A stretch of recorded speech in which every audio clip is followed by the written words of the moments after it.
Hi, I'm about to let you in on a little secret.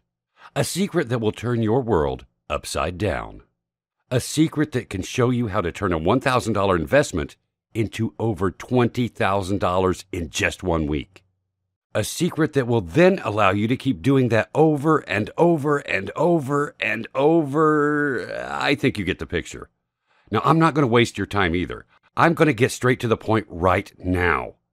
In a time where there's a world banking crisis, have you ever wondered why bankers aren't at all worried? Well, I wondered this too. So I decided to do a bit of research into what the big bankers actually do to earn their millions of dollars a month. And I can tell you, there's not much to it.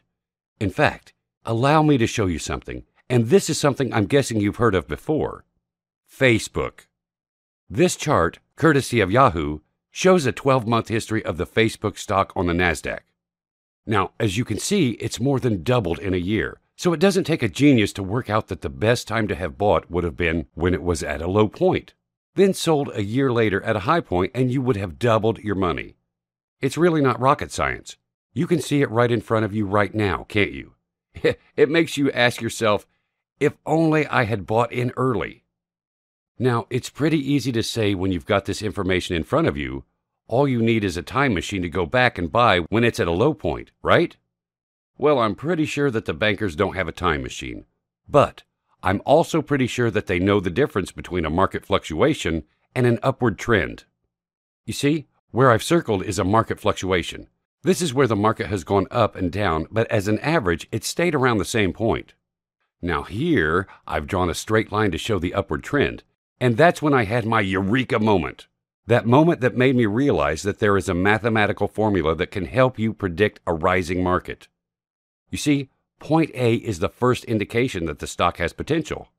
Then, point B tells me that perhaps I should have bought in at point A. Finally, at point C, it's pretty much confirmed to me that if I had invested at point A, then I would have successfully recognized an upward trend early on, and that I could have invested and made money. By the time point D is achieved, it allows you to analyze a pattern that stock market assets display throughout an upward trend.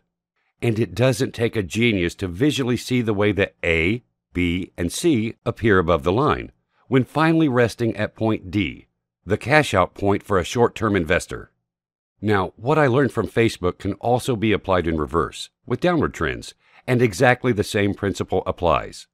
The only problem is that stocks and shares and waiting a year to test my theory is a slow game and involves investing large sums of money to make large sums in return. This is when I discovered binary options. With binary